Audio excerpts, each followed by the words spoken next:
Notification हम लोग 20 मार्च को करेंगे और इसी तरह द्वितीय फेज़ में 26 अप्रैल को जो चुनाव है उसका नोटिफिकेशन मेरे ख्याल से 28 मार्च लिखा है, 28 मार्च को होगा।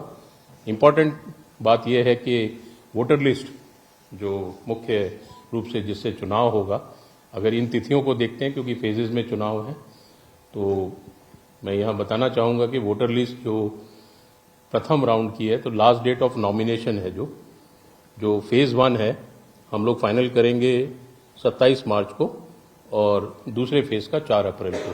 तो वोटर लिस्ट हम लोग 27 मार्च और 4 अप्रैल को फाइनल करेंगे और 28 तारीख और 5 अप्रैल को पब्लिश करेंगे, दोनों फेजेस की अलग अलग। 17 तारीख है फेज़ 1 के लिए वोट जुड़वाने के लिए। आज आओ बूथ चले प्रोग्राम भी हम लोग चला रहे हैं। पिछले 10 तारीख को भी चलाया था जो कि काफ़ी सफल रहा था। लगभग 7 लाख लोगों ने अपना वोटर सर्च किया, उसमें जाकर बूथ पर जाकर 4-4.5 लाख लोगों ने और 2 लाख लोगों ने लगभग VHA ऐप के माध्यम से भी इसको अपना वोटर अपना इलेक्टोरल रोल में वोटर हूँ या ना हूँ उसको सर्च किया। लगभग 16,000 लोगों ने अपना वोट जुड़वाया भी।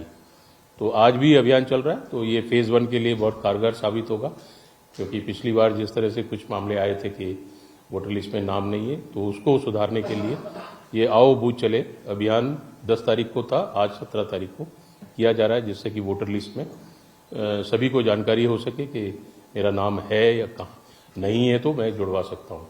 तो इसी तरह से जो अगले फेज़ का है वो नाम जुड़ सकते हैं, वो लास्ट डेट होगी उसके लिए।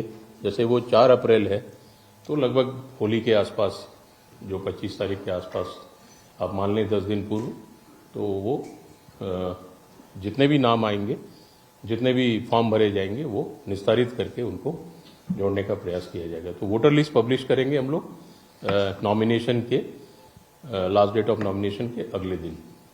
तो ये वोटर लिस्ट का हो गया। वोटर स्लिप और वोटर गाइड हम लोग जिस तरह से पिछली बार बांटी गई थी, हर परिवार में एक वोटर गाइड जाती है जो सब जानकारी है किस तरह से नाम सर्च कर सकते हैं या आपका नाम किस तरह से बूथ में क्या सुविधाएं हैं, तो वोटर गाइड देते हैं। वोटर स्लिप सभी को वितरण होती है।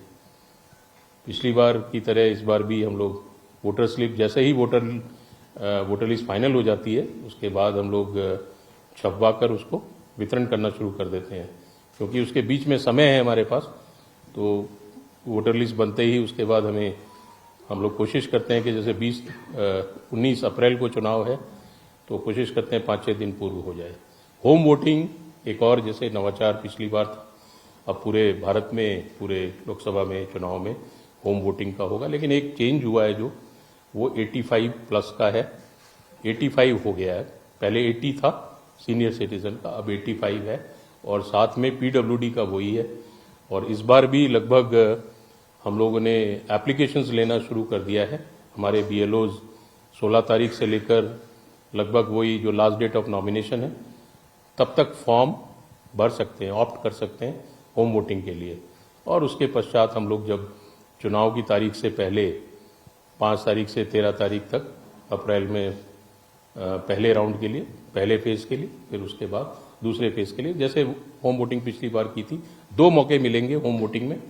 अगर एक बार नहीं मिलते हैं घर पर किसी कारण से, बीमारी की वजह से या कहीं अन्य जगह गए, तो दोबारा एक और मौका देते हैं। तो इस तरह से ये होम वोटिंग लगभग उम्मीद करते हैं कि पिछली बार की तरह, पिछली बार 63,000 लोगों ने इस्तेमाल किया था, इस बार और हम प्रचार कर रहे हैं ज़्यादा लोग पार्टिसिपेट करेंगे, ऐसी हमें उम्मीद है। क्योंकि पिछली बार पहली बार प्रयास किया गया था, कई लोगों को हो सकता है जानकारी नहीं है, आपके माध्यम से हमने प्रयास किया था कि होम वोटिंग को सराहा गया था और आप लोगों ने भी इसको प्रचारित किया था। पोस्टल बैलेट एक अच्छी चीज़ थी जो पिछली बार आपके लिए भी की गई थी। पिछली बार आपकी डिमांड भी आई थी कि एसेंशियल सर्विसेज में हमें रखा जाए, वो इस बार भी हम नोटिफाई करेंगे। और आप लोगों से भी निवेदन होगा कि एसेंशियल सर्विसेज में जो आप पार्टिसिपेट करेंगे, जिससे कि चुनाव वाले दिन आपको मतलब ड्यूटी पे रहते हैं आप, तो पहले ही आप वोट डाल सकें। तो ऐसी सुविधा पिछली बार पहली बार किया था, अब उसको हम चाहेंगे कि आप लोग भी बढ़ चढ़ कर उसमें हिस्सा लें पोस्टल बैलेट में। जहाँ तक कर्मचारियों का पोस्टल बैलेट है, पिछली बार काफ़ी अच्छा रहा, हमने अंतर जिला भी बहुत अच्छा किया। पूरे उसको भारत निर्वाचन आयोग ने भी उसको सराहा कि ये जो अंतर जिला वोटिंग थी उसको किस तरह से 1.25 लाख लोगों को, पुलिस पर्सनल को भी और हमारे जो वोटर जो पोलिंग पार्टी के लोग थे उनको भी हमने वोट डालने का मौका दिया। लगभग 4.5 लाख लोगों ने वोट डाला था, तो वो इस बार भी वो करेंगे। एमसीएमसी जो हमारी एक कमेटी होती है, जो अभी पेड न्यूज़ की बात चल रही थी, कुछ फेक न्यूज़ की बात चल रही, सोशल मीडिया टीम भी है, एक एसओपी भी जारी किया हुआ है। तो प्रोटोकॉल है वो हम लोग गूगल के साथ और बाकी अन्य लोगों के साथ भी आयोग के स्तर पर, और उसको डीप फेक कहें आप, तो उसको भी आइडेंटिफाई करते हैं, बिकॉज ये आज नया आयाम है सोशल मीडिया, वो यूज़ भी बहुत हो रहा है और मिसयूज़ भी हो जाता है, तो उसके भी मॉनिटरिंग करेंगे। उसके लिए भी एसओपी आयोग द्वारा जारी की गई है, कल आपने प्रेस नोट में भी देखा होगा, उसका वर्णन है उसमें। तो ये कुछ चीज़ें हैं जो नई हैं, और पिछले विधानसभा चुनाव में जो काम किया गया था उस तरह से ही हम लोग कोशिश हमारा यही है कि वोटर टर्नआउट में जो बूथ पर सुविधाएं हैं, गर्मी को देखते हुए पानी की व्यवस्था और बैठने की व्यवस्था, आयोग के जैसे निर्देश हैं कि पब्लिक फैसिलिटी बूथ पर प्रॉपर होनी चाहिए। और जहाँ तक पोलिंग स्टेशंस का सवाल है, पोलिंग स्टेशन हमने ऑक्सिलरी पोलिंग स्टेशन हम कहते हैं उनको, जहाँ संख्या ज़्यादा हो जाती है तो हम लोग ने 1095 ऑक्सिलरी पोलिंग स्टेशन भी बनाते हैं।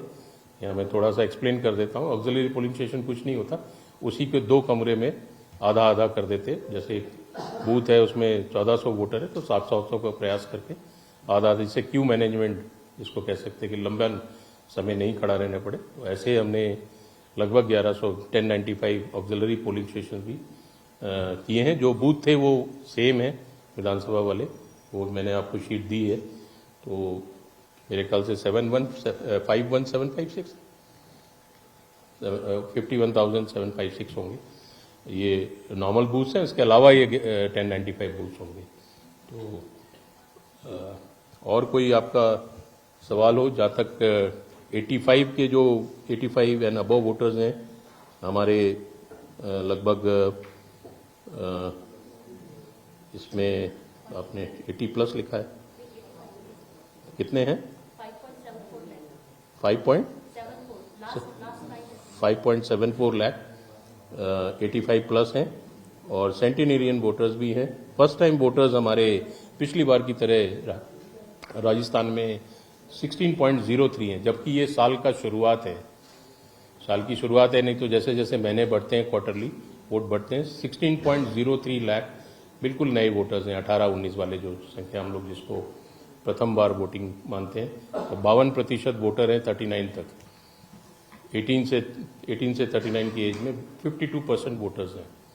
तो ये हमारा वोटर का प्रोफाइल है, जिसमें कि पीडब्ल्यूडी वोटिंग, पीडब्ल्यूडी भी 5,74,000 के करीब है। पिछले विधानसभा चुनाव में भी उन्होंने लगभग 77% पीडब्ल्यूडी वोटिंग हुई थी, जो सर्वाधिक है। इसकी हम लोगों ने मॉनिटरिंग की, और हमारे जो दिव्यांगजनों का जो सहभागिता रही, इसी तरह से 80 एंड 80 प्लस वाले जो लोग थे उनकी सहभागिता भी 70% रही, और युवाओं की 18-19 की थी 76%। तो कुल मिलाकर लगभग हम लोग 75 पॉइंट, तो कोशिश यही रहेगी कि लोकसभा चुनाव में भी, लेकिन प्रतिशत कम रहता है, 67% के आसपास था। प्रयास करेंगे कि आप लोगों के सहयोग से सबके के ज़्यादा से ज़्यादा वोटरों तक हम पहुँचे, और उनको असुविधा ना हो बूथ की जानकारी लेने में, बूथ में पहुँचने में। तो ऐसा हमारा जो वोटर जो पोलिंग स्टेशन पे सुविधाएं देने का प्रावधान किया हुआ है। सर, एसेंशियल सर्विसेज में जो आपने पत्रकारों की बात की, पत्रकारों को पिछली बार भी ऐड किया गया था। हाँ। एसेंशियल सर्विसेज के अंदर जो वोट देने का अधिकार था, सर थोड़ा सा उसको आप अगर ढंग से समझा दें कि किस तरीके से वोट डालना होगा, क्योंकि कंफ्यूजन है उसको लेके थोड़ा सा। अच्छा, कंफ्यूजन है। कंफ्यूजन है। हाँ, तो मैं अभी कंप्लीट कर लेता हूँ उसको। इसी तरह जो हमारे वीमेन मैनेज पोलिंग स्टेशन है, वो लगभग प्रत्येक विधानसभा में हमने 8 के करीब रखे, तो 1600 वीमेन मैनेज होंगे। युवाओं द्वारा जो बूथ मैनेज हैं और पीडब्ल्यूडी द्वारा, युवाओं द्वारा भी 8-8 बूथ रखे, तो इस तरह से 1600 युवा मैनेज्ड बूथ होंगे, उनको भी मोटिवेट करने के लिए। इसी तरह हमारे दिव्यांगजन अगर अनुमति देंगे तो उनका भी हम लोग ने एक एक बूथ प्रत्येक विधानसभा में पिछली बार की तरह वो भी मैनेज करेंगे। जहाँ तक अभी साथी ने प्रश्न पूछा कि एसेंशियल सर्विसेज ये आपने जोड़ तो दिया है, तो ये हमें एक्सप्लेन कर दें। तो एसेंशियल सर्विसेज भी जो वो सुविधाएं हैं जो कि चुनाव वाले दिन ड्यूटी पे रहते हैं लोग, अब चाहे वो मोबाइल मतलब बीएसएनएल का कोई हो सकता है, या बिजली कर्मचारी है, पानी के कर्मचारी हैं जिनकी ड्यूटी रहना जरूरी है, जिनके बिना एसेंशियल सर्विसेज हिट होंगी। जैसे आप लोगों को भी माना है कि आप लोग की भी ड्यूटी वैसी है 24/7, तो चुनाव में ड्यूटी पर रहेगा तो एसेंशियल सर्विसेज उसको मान के नोटिफाई किया जाएगा। तो उसका जो पिछली बार की तरह रहेगा या कुछ चेंज हुआ है? हाँ, वही है। नहीं, वही अपने जाके करेगा इसमें। बट अभी ये पीबी जो दूसरे पोस्टल बैलेट है कर्मचारियों वाले, उससे थोड़ा सा भिन्न है ये, इसीलिए आप पूछ रहे हैं शायद। तो जो प्रोटोकॉल है कमीशन ने रखा है कि वो अपने फॉर्म भर के हम लोग कोशिश करते हैं कि वो हमारा एक फैसिलिटेशन सेंटर होगा प्रत्येक विधानसभा में। वो अपनी विधानसभा में जाके, जैसे छुट्टी मिलती है आपको, ऑफ मिलता है, तो आप अपना जाते हैं तो वहां वोट डाल सकेंगे। लेकिन ये है कि आपको प्रायर सुविधा रहेगी, आप कभी भी जाकर स्पेस रहेगी बहुत 10 दिन। जैसे आपको कभी ऑफ है, आपने वेंसडे जाना है, संडे जाना है, तो आप अपने हिसाब से जाकर वोट डाल सकते हैं। आपको क्योंकि पता है कि आपकी ड्यूटी पे रहना है चुनाव वाले दिन, कि 19 अप्रैल को छुट्टी नहीं मिलेगी और 26 को नहीं मिलेगी, जिसका ज़्यादा एरिया है। उसके लिए ये एसेंशियल सर्विसेज का अभी ये प्रावधान कमीशन ने किया है, तो उसमें आप लोगों की डिमांड पे जोड़ा है आपको। उसमें सर फैसिलिटेशन सेंटर और बढ़ सकते हैं? फैसिलिटेशन सेंटर बिल्कुल बढ़ा देंगे, ये हमने बढ़ाए भी थे, जैसे आवश्यकता अनुसार पुलिस के भी बढ़ाए थे। याद होगा आपको, पुलिस का क्या होता था कि उनको ड्यूटी पे रहना पड़ता है दिन भर। ये जो स्टार कैंपेनर, बहुत सारे सिक्योरिटी ड्यूटीज हैं, तो वो उनके लिए हमने शाम को किया और बूथ बढ़ाए और उनका समय भी उनका चेंज किया। तो ये फ्लेक्सिबल है, ये हम कर सकते हैं, ये फ्लेक्सिबिलिटी तो है। वो आपका सुझाव भी अच्छा है कि वो हमने असेसमेंट करते हुए कि लोग रह नहीं जाए, वो हम काउंट भी करते हैं कि किसने किसने फॉर्म भरा है, वो उसको वोट डालने में क्या असुविधा हो रही, तो उसका वोट डलवाने का पूरा प्रयास करते हैं। ये लोग की लापरवाही से अच्छे मतदाता वंचित रह जाते हैं मतदान करने से। कौन से मतदाता अच्छे? जो मतदाता नहीं, हमारा मानना है कि हमारा मानना है कि हमारे सब मतदाता अच्छे हैं। अच्छे मतदाता की बात नहीं कर रहा हूँ, बीएलओ की लापरवाही की वजह से मतदाता लोग मतदान करने से वंचित रह जाते हैं। अच्छा, हाँ, सवाल ये कर, तो वही मैंने अभी सबसे पहले आके आपको यही बताया कि हमने आओ बूथ चले कैंपेन किया, और वही तो कहीं ना कहीं किसी की कंफ्यूजन में किसी का नाम रह जाता है। मैं ओवर कॉन्फिडेंट भी रहता हूं कि मेरा नाम तो होगा, और कुछ लोगों को ये भी कंफ्यूजन था कि हमने लोकल बॉडी चुनाव में तो वोट डाला था, वो वोटर लिस्ट अलग है। देखिए, आपके माध्यम से आपने अच्छा प्रश्न कर लिया, तो मैं आपके माध्यम से ये कहना चाहूंगा, आप क्योंकि आपके पहुंच बहुत है, अधिक लोगों तक आप पहुंचते हैं, कि लोकल बॉडी जो हम लोग कहते हैं पंचायत और नगर पालिका चुनाव आम भाषा में, उनकी वोटर लिस्ट अलग है। मान लीजिए उस वोटर लिस्ट में उस समय आपने 15 दिन में नाम जुड़ा लिया, हो सकता बीएलओ वही होते होंगे, लेकिन इस वोटर लिस्ट में नाम नहीं जुड़ पाया, उसमें वोट डाल दिया। तो मैं हर बार यही कहा है कि इस वोटर लिस्ट पे नाम, इसीलिए VHA ऐप है और सब दिखा रहे हैं, आओ बूथ चले और अपना नाम देखिए, सब जगह दिखा रहे हैं, लगातार दिखा रहे हैं। विधानसभा का आपका वो करने के बाद ही ये समझ में आया कि और ज्यादा लोगों तक पहुंचना है। 7 लाख लोग तक पिछले, आज देखिए कितना, आज अभी तो चलेगा पूरे दिन, आज भी हम लोग पूरे दिन